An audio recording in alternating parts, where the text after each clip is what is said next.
Last month, presidential candidate and American oligarch Michael Bloomberg told the LA Times that the U.S. invasion of Iraq was a mistake, but one that was made honestly by those in power. Bloomberg, who was the Republican mayor of New York City at the time, said America wanted to go to war, and it was a shame that the Iraq conflict ultimately left the U.S. entangled in the Middle East. Who could have imagined? Joining us via Skype to discuss Bloomberg's history with the Iraq War is host of Pushback with Aaron Mate. Aaron Mate himself. How are you, Aaron? It's good to see you.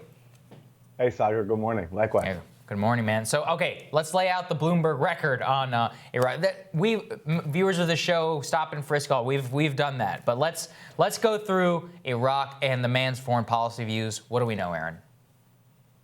Well, what we know is that, remember all this talk about how Bernie is not a Democrat and therefore he's disqualified just on that basis. Well, Michael Bloomberg, back when the Iraq War was happening, he not only was a Republican, but he went to the Republican National Convention and campaigned openly for George W. Bush's reelection. And one of the main reasons that Bloomberg cited for this was the fact that Bush went to war on Iraq, which Bloomberg enthusiastically supported. So imagine that. Democrats, some of them at least, or anyone who Bloomberg has bought off now, are now talking about a person who went to the Republican National Convention, campaigned against the Democratic nominee at the time, John Kerry, and campaigned for George W. Bush on the basis of the Iraq War. And they're talking about this person being the potential Democratic nominee in 2020. And you'll note, as you noted, his rationale now, he says even now he won't acknowledge that the Iraq War was based on lies, which then puts his position on the Iraq War to the right of Donald Trump. Because when Donald Trump ran in 2016, he pointed out, and it got him success when he called out Jeb Bush on the primary stage for having a brother who lied the country into war. So Michael Bloomberg, this potential Democratic nominee, is to the right of Donald Trump on this pivotal issue. Right. It's pretty amazing. Just like Hillary Clinton. Well, and he's also made comments very supportive of Trump's very aggressive, hawkish policy towards Iran, the worst parts of that he has been on board with. And he also instituted, parts of the whole war on terror, authoritarian police state mindset in his city of New York. Of course, we've already been talking about stop and frisk, but he's also surveilling Muslims, including on teenage whitewater rafting trips, surveilling Muslims in New York City. That's right. There was a sprawling surveillance system put in place after 9/11 against Muslims, and Bloomberg's administration was a key architect of that, putting informants inside communities, going with them on trips, as you mentioned, putting them inside of mosques. And Michael Bloomberg presided over this. He also is a hawk when it comes to Israel. He endorses President Trump's move to move the embassy from Tel Aviv to Jerusalem, which only right-wing fanatics applaud. But Michael Bloomberg is one of them as well. He supported the Israeli assault on Gaza in 2014 when Israel was bombing civilian neighborhoods.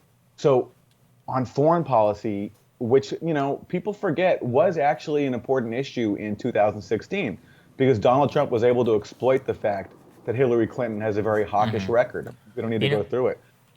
Aaron, it's interesting.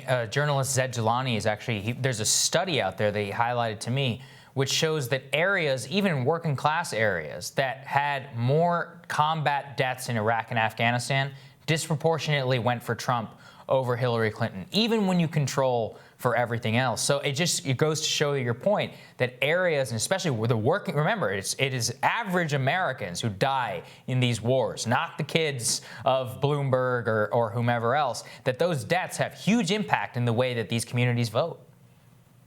Exactly. The people who actually sacrifice their lives for war aren't predisposed to vote for people who they think are going to be sending them off to die. It's pretty simple.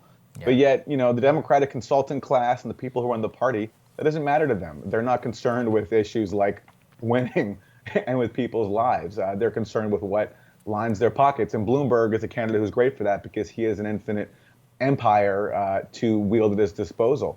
But, I can't even believe, honestly, that he's even in the conversation. So you have his warmongering record, and then you have, how are you going to tell working class voters, especially those who went from Obama to Trump in 2016, that somehow Mike Bloomberg, this oligarch, worth, over $30 billion, is now their working class candidate? Do you think any voters in Michigan or Wisconsin, the same people who shunned Hillary Clinton are now going to welcome Michael Bloomberg. Dude paid a solidarity visit to Goldman Sachs. I mean, this is what's like crazy to me is it's like take all the worst elements of Hillary Clinton that caused her to lose and magnify them by 100. There's your electability candidate. Right. But, it shows, Aaron, it has blown my mind, and I'm not easily surprised by these things at this point, but the cynical way that so many of the pundits are pushing him and excusing him for all of these things and rationalizing and creating false equivalencies, all of that, it's just amazing. And it's kind of the logical, perfect extension of the vote blue no matter who, right? It's like if you're voting blue no matter who, it literally doesn't matter that he is a right-wing oligarch, plutocrat, warmongering, Goldman Sachs solidarity, inequality exacerbating, homelessness crisis exacerbating, all that stuff doesn't matter as long as his name is not Donald Trump. I can't even believe it's being discussed, and it's coming at such an exciting time where you have Bernie Sanders coming off of 2 big primary wins. And he's leading all the polls that we're told that he wasn't going to be leading. He's leading amongst people of color.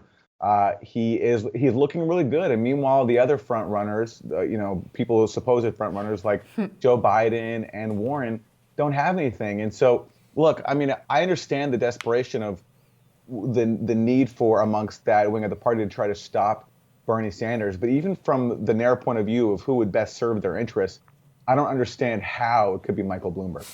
It's truly mystifying, Aaron. Indeed. Aaron, thank you so much. Thanks, Aaron. Thanks for having me. We'll have more Rising for you after this.